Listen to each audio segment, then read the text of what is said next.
Yesterday, December 7th, 1941, a date which will live in infamy. The United States of America was suddenly and deliberately attacked by naval and air forces of the Empire of Japan.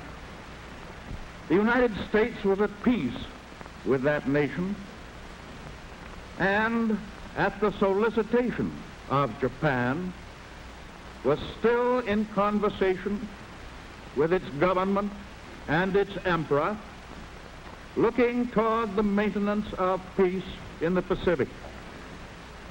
Indeed, 1 hour after Japanese air squadrons had commenced bombing in the American island of Oahu, the Japanese ambassador to the United States and his colleague delivered to our Secretary of State a formal reply to a recent American message.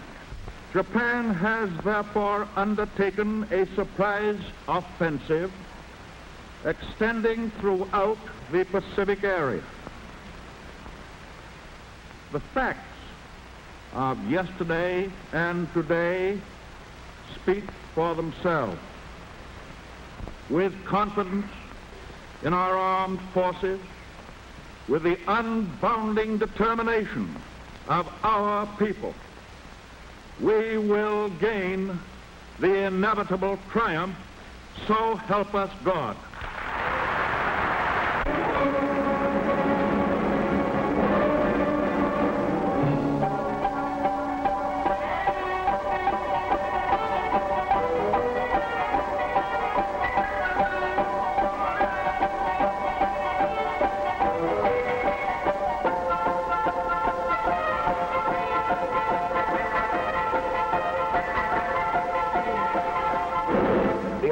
Embargo is far too great a security to American peace to permit its surrender without a last-ditch fight.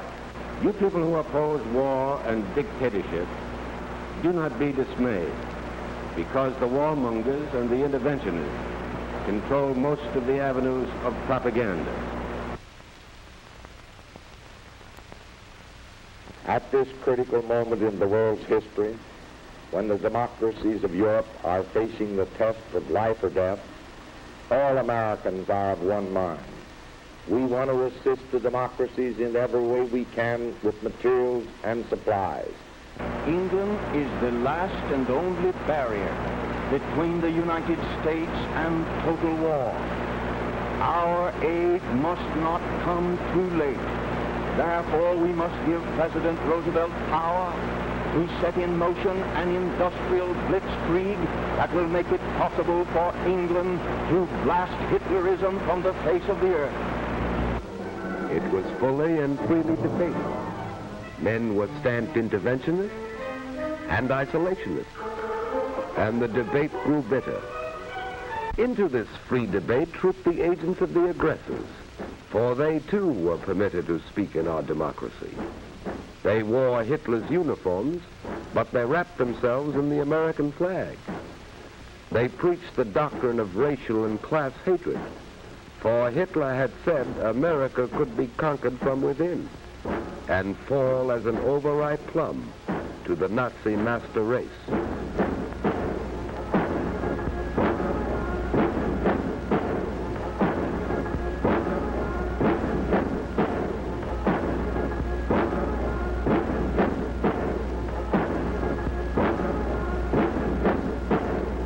Jewish Moscow direct examination. We let them speak. When occasionally a lone outraged dissenter wanted to air his opposition, we provided police to preserve order. This was Madison Square Garden in New York City, and not Berlin nor Nuremberg. Later, this speaker was arrested. It was because he had filched money from his deluded followers, and he was sent to Sing Sing to brood upon the strange ways of democracy. America was at war. It had been at war, although few Americans realized it, for more than 10 years. Ever since September 18, 1931, when Japan clawed Manchuria out of the body of China. While Hitler was still brawling in the streets of Munich, Japan had already begun weaving the pattern of aggression. Started with an incident. A Japanese train on the South Manchurian Railway had been dynamited. Promptly, Japanese battalions invaded Mukden. This was not mechanized warfare. By later standards, this war was primitive, small, trivial, the Japanese cabinet officially labeled it when China protested to the League of Nations. 12 Japanese planes bombed a Chinese city. Trivial. The League branded Japan an aggressor, and Japan resigned, deeply hurt. Japan moved further into China. Pausing only for breath, Japan inflated the Mukden incident into the China incident. It was not war, the Japanese said. 400 million Chinese were caught up in this incident. China was looted and shelled and put to the torch.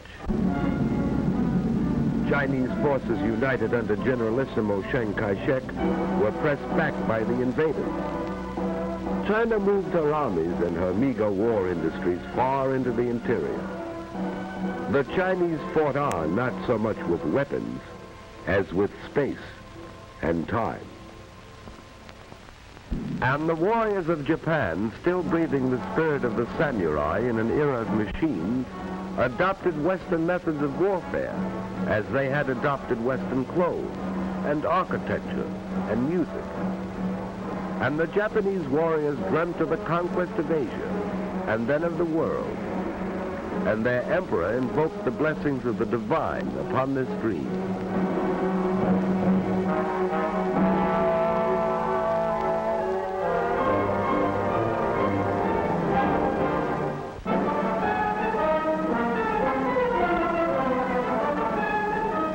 Italy, too, had dreams of empire. So Italy, too, created an incident in Ethiopia. Having achieved unity within by virtue of the club, castor oil, and the concentration camp, Mussolini was ready. 2 years after it had begun, the war was over. Italy had joined Japan in the partnership of aggression.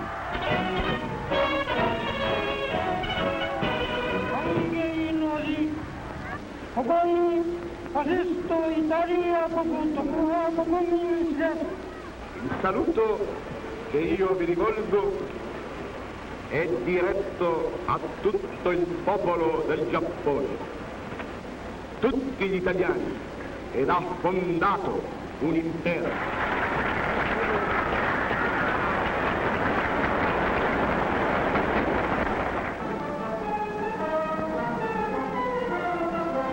On March 13, 1938, Hitler marched into Austria.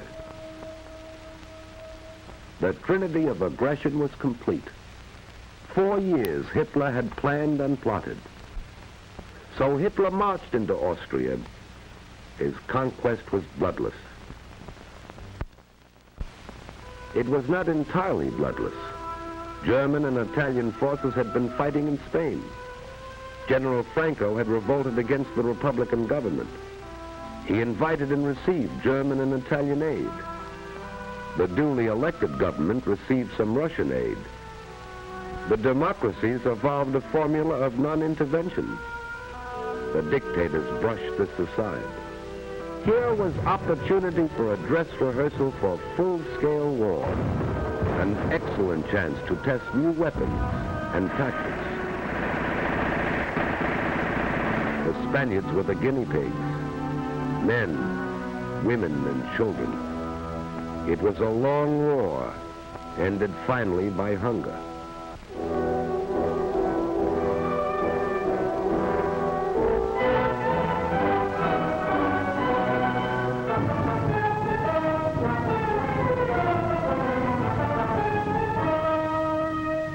Hitler was not content with Austria. At Munich, he had said his theory of race and blood demanded the incorporation of all German-speaking peoples into the Reich. Hitler called upon Czechoslovakia to surrender the Sudetenland, that part of Czechoslovakia heavily populated by Germans. So Hitler, Prime Minister Chamberlain of Great Britain, Mussolini, Premier Daladier of France, met in Munich, and because the democracies of Europe were hungry for peace, removed a thorn from Hitler's side, the Czech army and the Little Maginot Line. Hitler rolled into the Sudetenland. His people were jubilant. Here was the miracle man, they said, a man who conquered with words. This was a new kind of war, a delightful war. Bands and flowers and parades.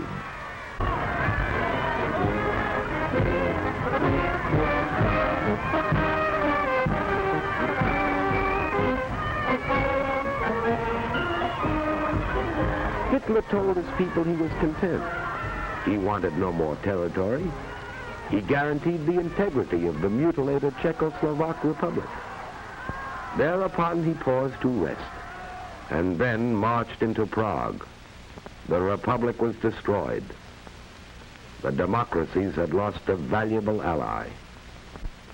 On April 14, 1939, President Roosevelt appealed to Hitler and Mussolini for a 10-year guarantee of peace, and Hitler mocked as he called the roll of his future victims. Litauen, Estland, Norwegen, Schweden, Dänemark, Niederlande, Belgien, Großbritannien, Irland, Frankreich, Portugal, Spanien, die Schweiz, Liechtenstein, Luxemburg, Polen, Ungarn, Rumänien, Jugoslawien. The Reichstag roared. Hitler had signed a treaty of friendship with Poland. He had given Poland a slice of Czech territory, and now it was Poland's turn to ascend the sacrificial altar. Hitler didn't declare war. On September 1st, 1939, he struck without warning, which is the way of the aggressor. You will soon see Hitler's own photographic record of the Blitz in Poland. The formula is simple enough. First, choose your victim, an army still living in the past. Few planes, fewer tanks, outmoded guns and outmoded tactics. Choose an army relying upon courage rather than machines.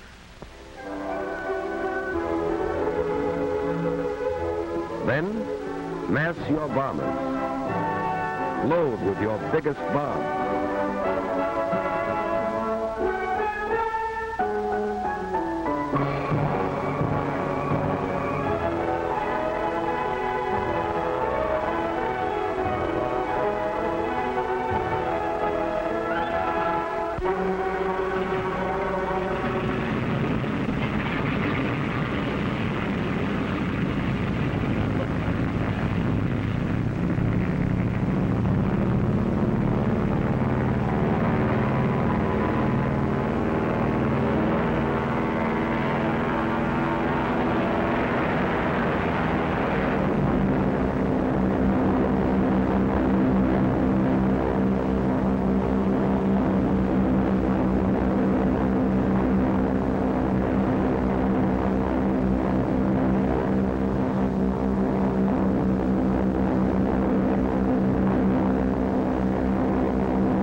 Strike without warning.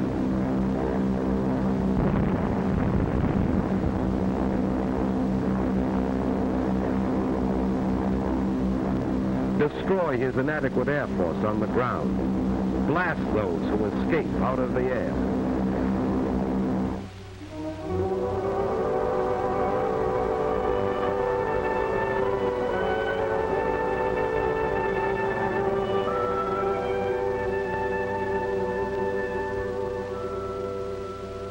Strike again with your bombers, wave after wave, again and again.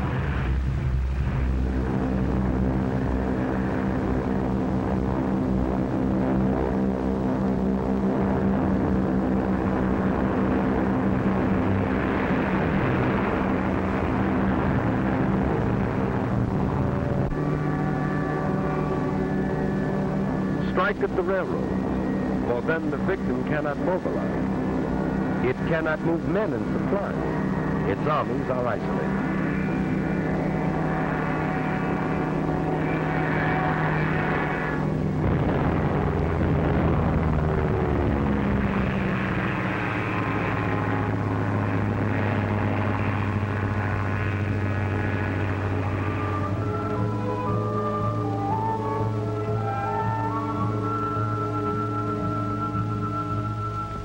Strike on the sea.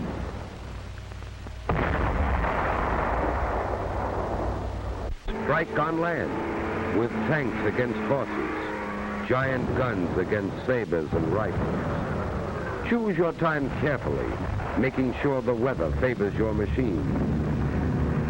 Strike at his cities, so that civilians will take to the roads, hampering the armies, so that women and children will be killed in the streets or in hastily contrived shelters.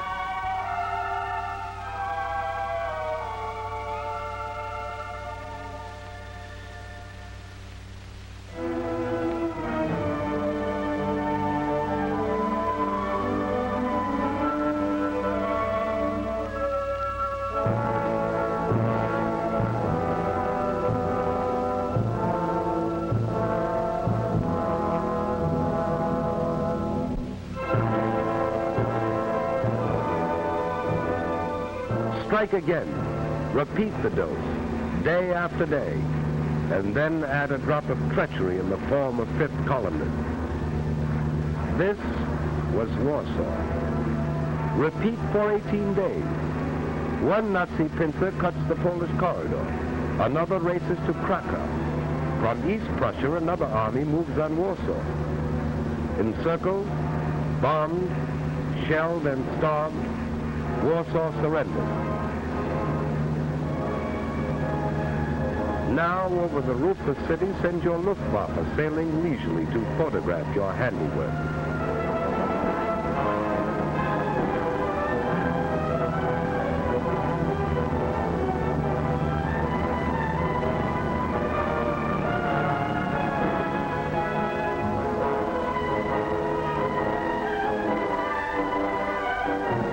And on the ground, let the master race assemble the first of its slave populations, a stunned and shocked and hungry people whose sufferings do not end with the armistice, nor their resistance.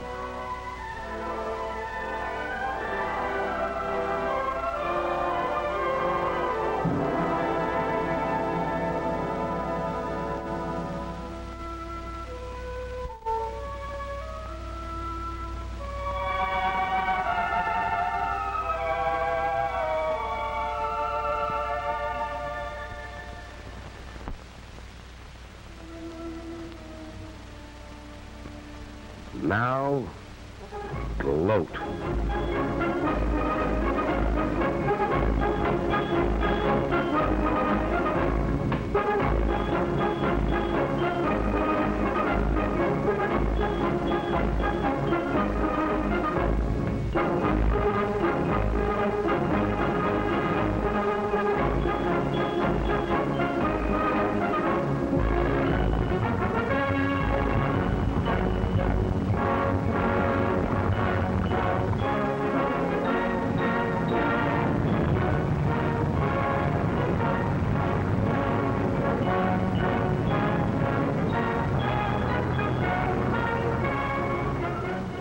France was waiting behind its Maginot Line, that vast underground fortress deemed impregnable by its military experts. Allied strategy relied upon starving the Reich into submission. Hitler's armies would collapse for lack of fuel and food and raw materials. Spring shattered this comfortable illusion. Norway and Denmark had staked their survival upon the strictest interpretation of neutrality to escape the war.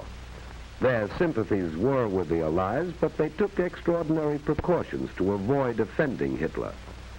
So, on April 9th, Hitler invaded Denmark and Norway. Denmark was powerless to resist and didn't. Norway was stunned by an avalanche of force and treachery. Fifth columnists, led by Major Quisling, a Norwegian traitor, spread panic and confusion. On May 9th, Hitler invaded Holland and Belgium. This pictorial record you are watching was made by Nazi cameramen at the order of Dr. Goebbels, the German propaganda minister. He showed this Wagnerian symphony of devastation to neutral nations in Europe and South America to frighten them into surrender. You will observe that here in Holland, for example, not one German soldier is killed or wounded or even suffers a fractured ankle in an avalanche of destruction. Using tanks, dive bombers,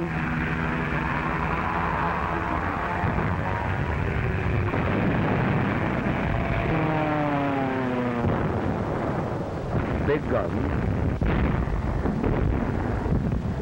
the Nazi machine broke the back of Dutch resistance in 4 days.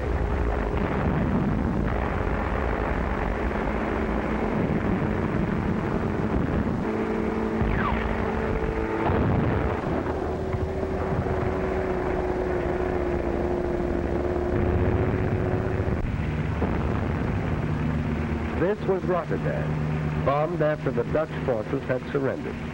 The Nazis said there had been a mistake. The news had not reached the Luftwaffe in time.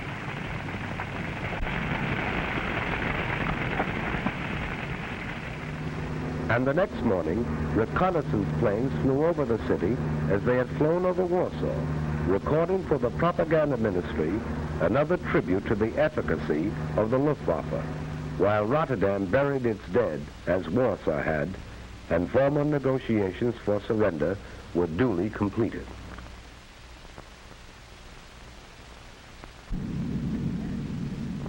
It took 18 days more to engulf the Belgians and drive the Anglo-French army into the sea.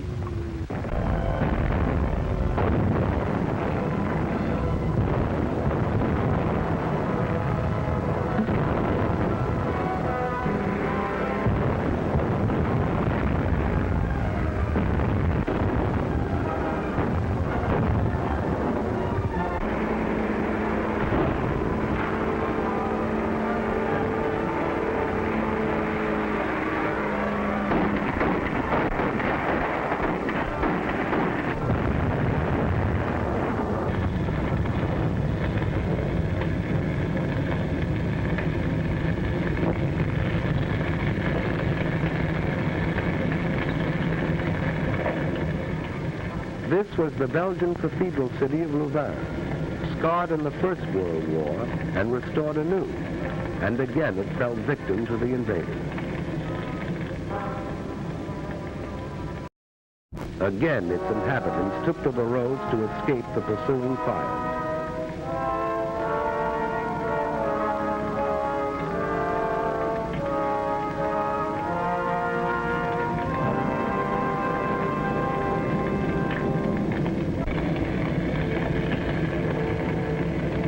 The cathedral crashed in flames. The invaders rolled on. Morning found the refugees still fleeing blindly. Reputable observers said these refugees were machine gunned from the air. There is no photographic evidence of this. And this is what they fled. The Nazi machine moved on, and after a day's destruction, paused only to sleep.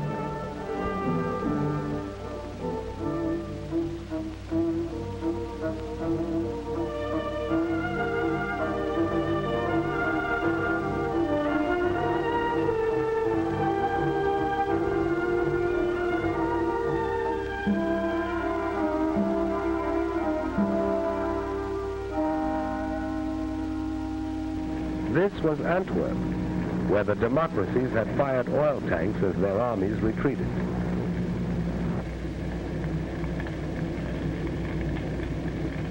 The improvised Allied defense collapsed. The British Army was driven into the sea at Dunkirk, according to plan. Dunkirk has been called the triumph of man over the machine.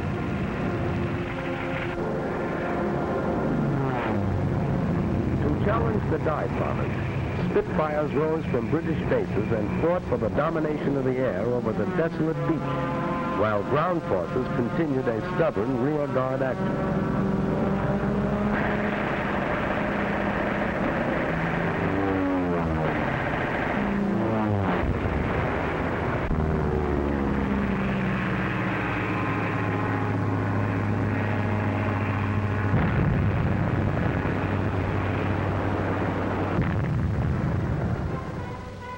British ships, cruisers, destroyers, yachts, paddle boats, anything that could float, crossed the channel and evacuated some 350,000 British and French troops back to England.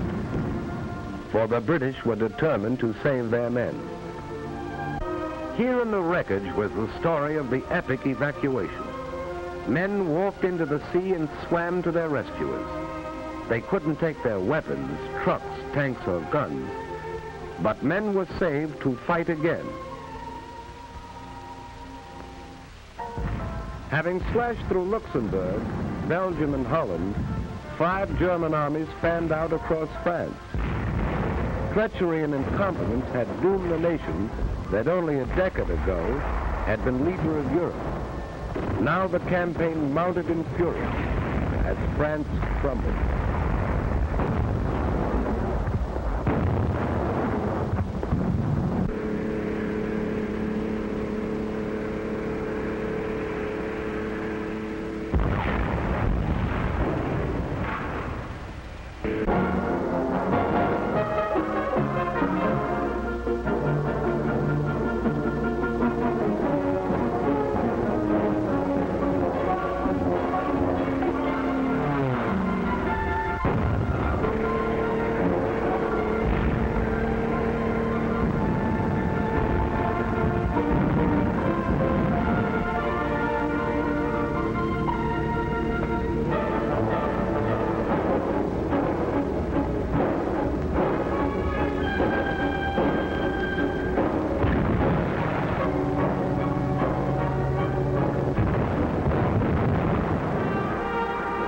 On June 10th, 4 days before France fell, Mussolini entered the war. He had waited until that moment to make his decision. And now the Nazis entered Paris. This had been the dream of the Kaiser in the last war. Hitler achieved it.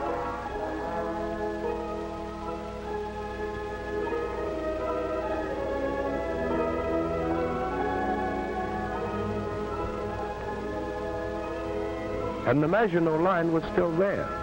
The Nazis had merely outflanked it. Now they tried direct attack, and the Maginot Line fell.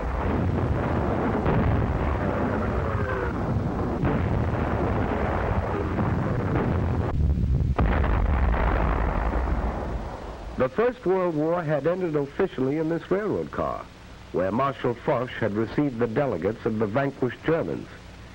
Hitler commandeered the car for what he believed was the end of the Second World War.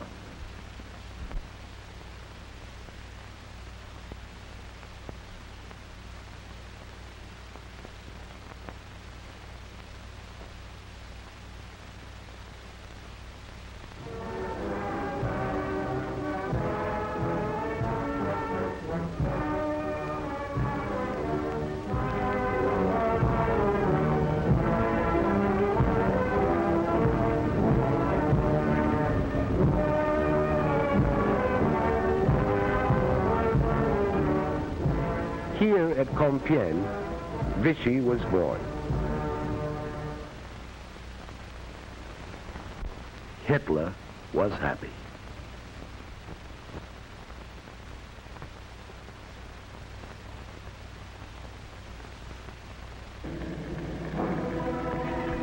Britain alone remained as Hitler's sole barrier to a total victory. Nazi submarines, now berthed on the conquered coast, set out to starve the British people into submission. Nazi planes, now only a few minutes' flight from the English coast, set out to bomb the British people into submission. Britain hung on.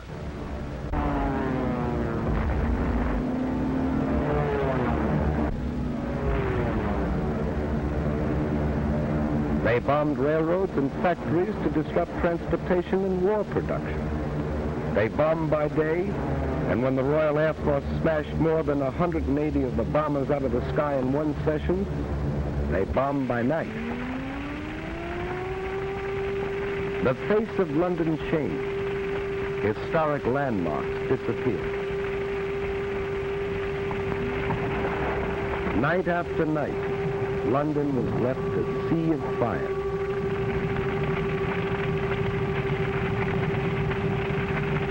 Coventry.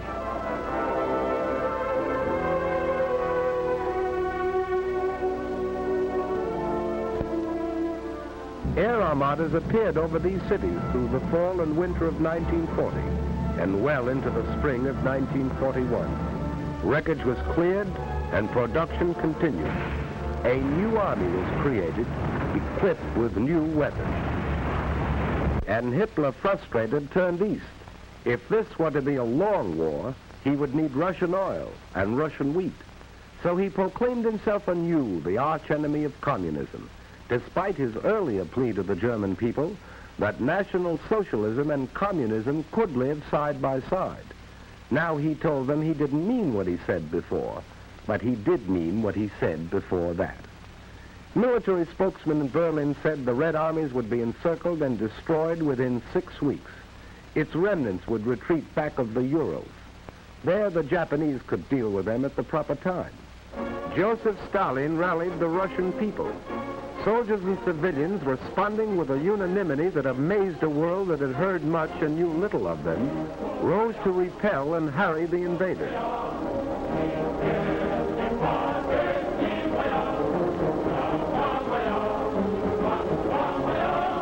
Working with whatever tools they could seize, working against time, men and women, old and young, carved these huge tank traps.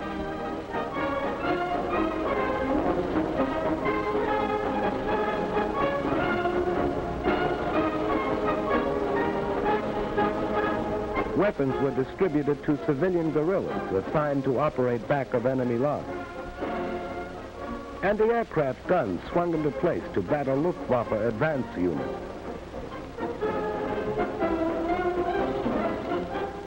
Here was the wheat that Hitler wanted, and Russian men, women, and children were determined to keep it out of his hands.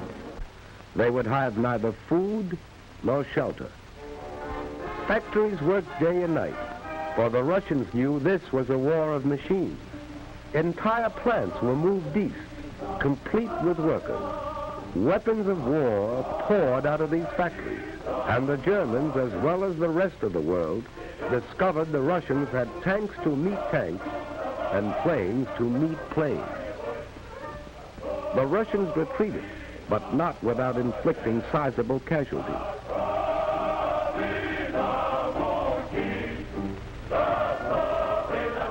German prisoners captured seemed shocked at the ruthless opposition they encountered. It had been different in France.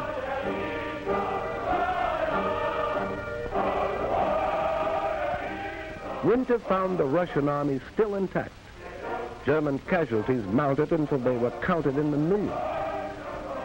Hitler's armies were not smashed in the winter campaign, but the Russians gained the initiative and held it. As the snows melted, Hitler was to meet new Russian armies and new machines as summer came to the 2,000-mile front.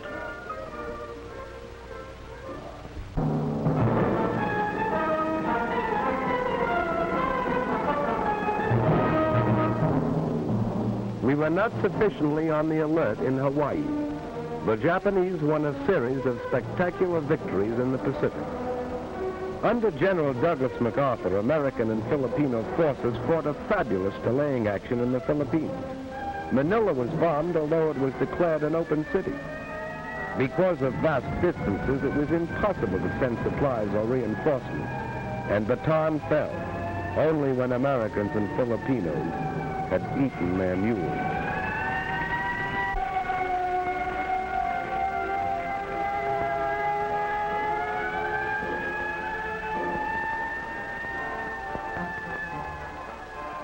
General MacArthur established his headquarters in Australia, and as Commander-in-Chief of the United Nations forces in that area, prepared for the offensive that would develop inevitably. For despite setbacks, we had established a supply chain 6,000 miles across the Pacific that stretched to New Zealand. Like the other democracies, we were not prepared for total war.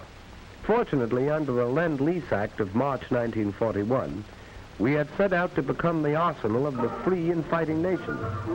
We were determined to supply them with our war goods, whether they could afford to pay or not. We were buying time. Time to convert the industries of peace into war. Time to make ships, merchant ships and warships. Time to make planes and more planes, bombers and fighters, faster, more powerful than any the world had ever seen. Time to make guns, and more guns, shells, and more shells, tanks, and more tanks. Time to gather the huge strength which was ours, to pour the great riches of American earth into the cauldron of war. Iron, steel, oil, coal. Time to build a navy called upon to fight in both oceans and upon all the seas, to convoy men and weapons to Australia, to Britain, to the Middle East, to Russia. A navy that had already undertaken daring raids upon the Gilbert and Marshall Islands and braved Japanese waters, and had taken a heavy toll of the invading forces in the Makassar Straits, and had won the first battle in the Coral Sea. Time to expand a miniature professional army into a modern war machine. Time to take civilians gathered in a peacetime conscription while we were still debating, to mold them into soldiers, train them in the use of new weapons, new tactics. And we were buying time to weld the home front and the fighting front into one. For this was total war, and we realized victories were born in the production line. We needed more ships, more planes, more tanks, more guns, more shells. We were not fighting alone. 9 of the Pan-American neighbors severed diplomatic relations with the Axis. Colombia, Bolivia, Brazil, Ecuador, Mexico, Paraguay, Peru, Uruguay, and Venezuela. At this time, the issue is clearly drawn. There can be no peace until Hitlerism and its monstrous parasites are utterly obliterated, and until 9 of the Pan-American nations declared war upon the aggressors. Cuba, Costa Rica, the Dominican Republic, El Salvador, Guatemala, Haiti, Honduras, Nicaragua, and Panama. Mexico joined these nations in June 1942. We were not fighting alone. Even in the conquered countries, the will to fight survived. Dutch, Belgians, Yugoslavs, Greeks, Czechs, Filipinos, Poles, Norwegians, free Frenchmen, all fought with us on the far-flung battlefield. Australians, New Zealanders, South Africans, Canadians. We were not fighting alone. In this war of the people seeking a world without war for their children.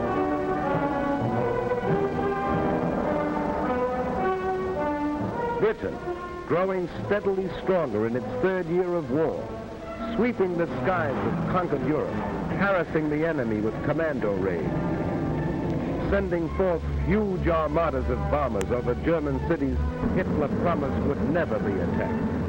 Russia, fighting with an unparalleled tenacity, drawing upon inexhaustible reserves, asking no mercy and offering none.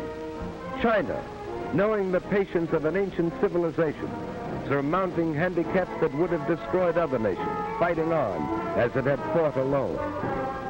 And the people of the United States, an angry people, whose resources and privileges were the envy of the world, offering these without stint, fighting in the factories and the foxholes, fighting in the jungle, the deserts, the frozen wastes, fighting on all the oceans, fighting for survival, fighting a war which would be hard and might be long, but which they would win.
Jewish Moscow direct examination.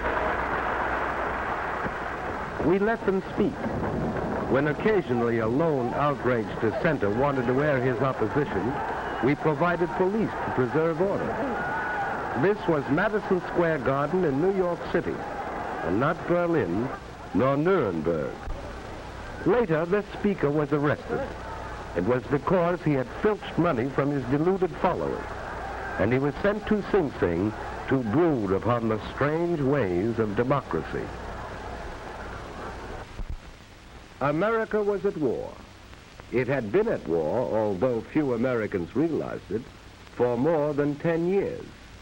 Ever since September 18th, 1931, when Japan clawed Manchuria out of the body of China.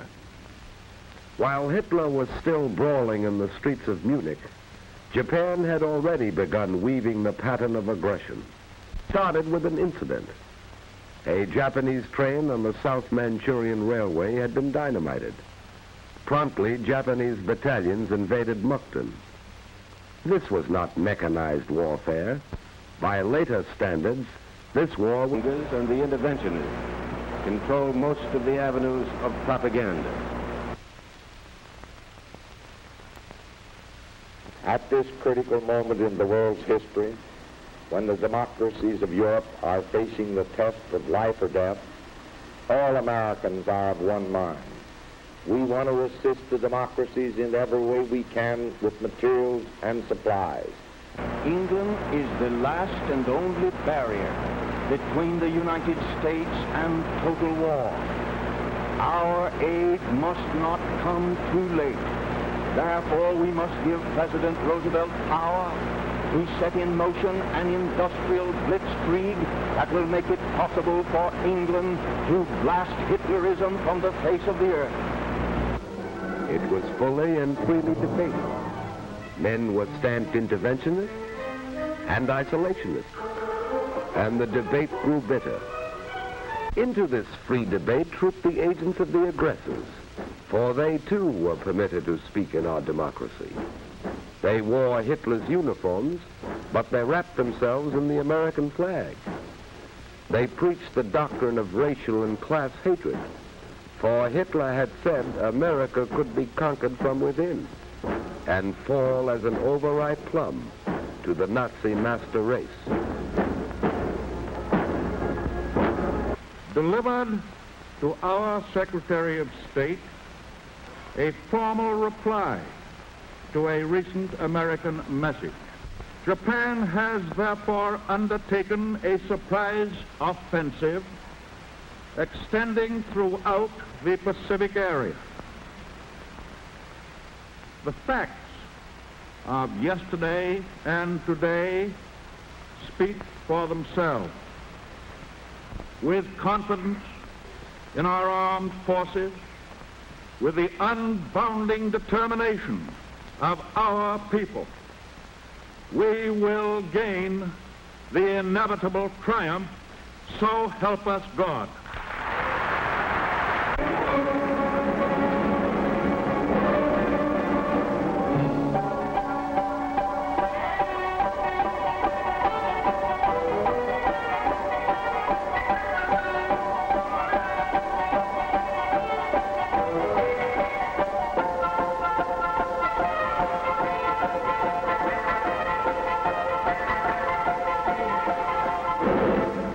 Embargo is far too great a security to American peace to permit its surrender without a last-ditch fight.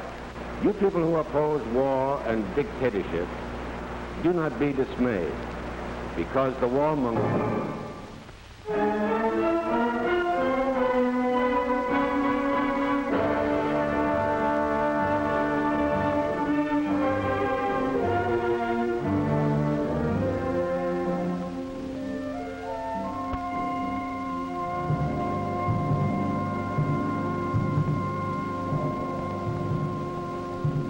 Yesterday, December 7th, 1941, a date which will live in infamy. The United States of America was suddenly and deliberately attacked by naval and air forces of the Empire of Japan. The United States was at peace with that nation, and at the solicitation of Japan, was still in conversation with its government and its emperor, looking toward the maintenance of peace in the Pacific.